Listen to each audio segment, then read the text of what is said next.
Hello. Hang on, I have to roll up the windows. I came here to my parking lot office to get a little bit of work done. I am about to go volunteer with the Pitbull Rescue. Bruce picked up on the fact that I was going to leave. He knows that around this time, like late morning, is when I typically leave for work. Sometimes I have clients in the morning, but if it gets to be like 11 or 12 and I still haven't left yet, he starts hounding me for a treat, because when I leave, he gets a treat. And if I'm still sitting there, he's like, "What are you doing?" Which is tough when I'm trying to like get something done, whether that's like today I was trying to write an Instagram post, or maybe like editing a video. I can usually do, I can stay focused, but if it's something that requires like creativity or putting a lot of thought behind it, like it can be tough to focus, because that little dude will like interrupt me every 5 minutes. And honestly, I am reinforcing this behavior, because if it's something that can wait, like if I'm working on something that doesn't need to get done that day, I will just give him attention and I'll let him distract me. But today I wanted to try to get this post done. I still didn't even get it done, but I'm on the right track. I've been playing around with like Canva templates, like trying to put together informative posts for the Vegan Pet Sitter on Instagram. I also really want to start working on stuff for Buy Me a Coffee. Like I think those are going to be more like PowerPoint presentation, like lecture type of things, like short little informative videos. I'll probably also have some like infographics and like PDFs. And I really, really miss like going to work in a coffee shop. This is my coffee shop right now, sitting in the parking lot.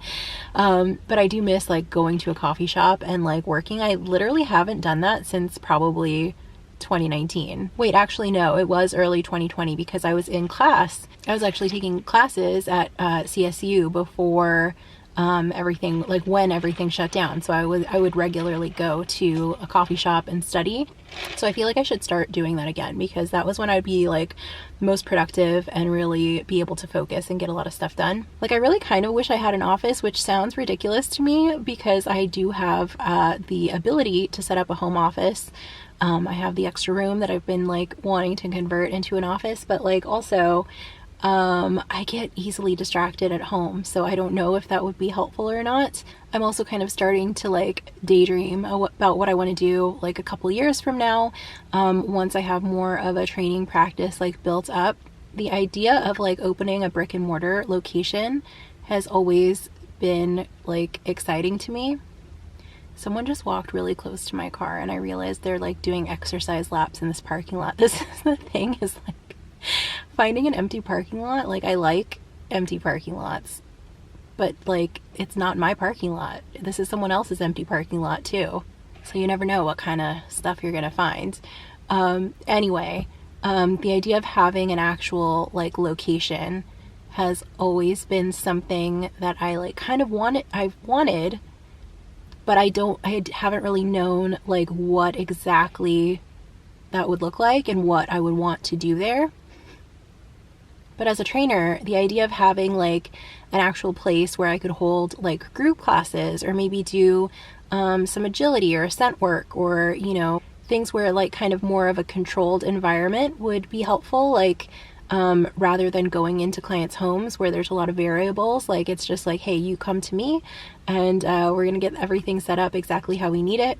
I'm also, because I'm a Fear Free certified pet sitter, I want to get Fear Free certified as a trainer too. But basically what Fear Free is like, if you're not familiar, it's like a certification program where you take into consideration like the animal's like emotional needs. If they have like fear, anxiety, and stress, you do what you can to like minimize that or prevent it from happening. So whether that's whatever type of handling or care you need to provide, if that's pet sitting, you can also get, if you're a vet, get Fear Free certified. Groomers, they have a certification program for groomers. So I'm kind of thinking about what other services, if I did have a location, what other services could I provide? Like for example, grooming, and hire staff members, because it doesn't, I'm so used to like being a one-woman show, and like any type of service I'm providing, I'm the one doing it. But like if I did want to have a facility with groomers, like I could hire a Fear Free groomer and have them do it. Anyway, I'm kind of just thinking out loud here, but I gotta get going. I'm going to volunteer at the Pitbull Rescue right now. I want to swing home real quick and take Bruce out because I have work after that, so I'm gonna be gone for a few hours.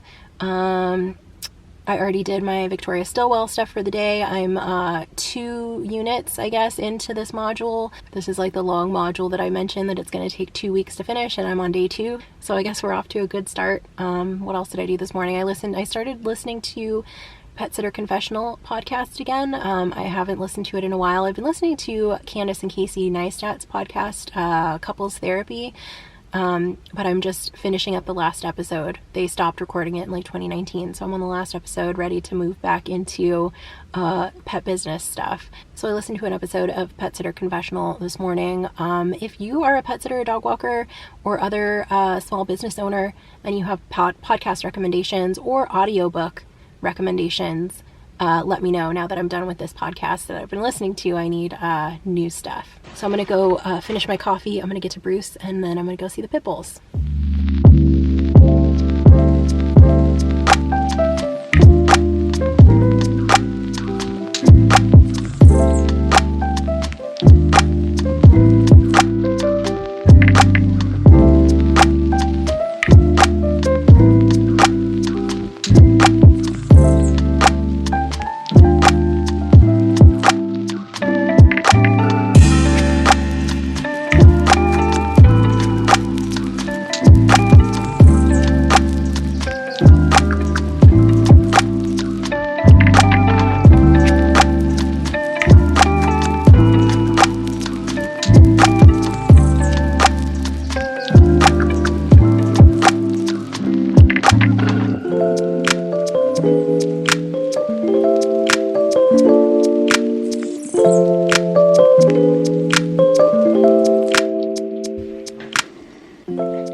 Oh, hi, Bruce.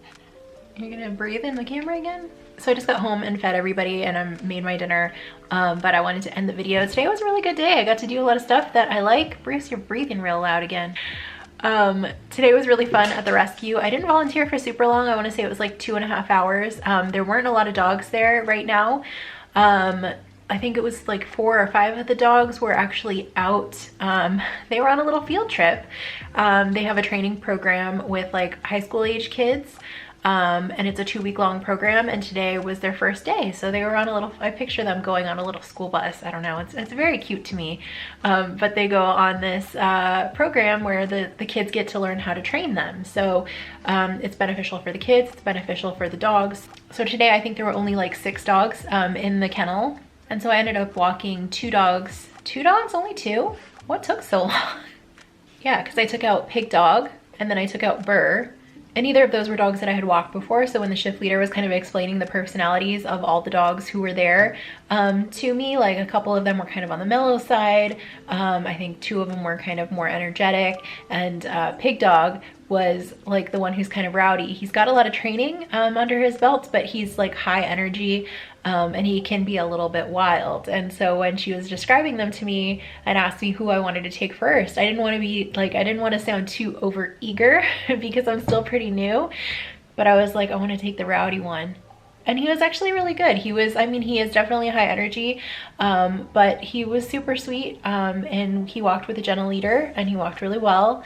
At one point I did have to take the gentle leader off and just walk him with his martingale, and he was a little bit wild at that point, but he was still pretty good. I was able to keep him in check with like vocal, you know, check-ins, saying his name. He was good about giving me attention, making eye contact. And then I took out Burr, who was also pretty young, a pretty young, energetic dog. He's had some medical issues. I believe he had like heart surgery somewhat recently, but he was super sweet. I think he's probably like a boxer mix. He has a really cute face. An interesting face, and he's super sweet. At one point we just like stopped during the walk and I was just like petting his head. But the first dog that we took out was, I think, the most fun.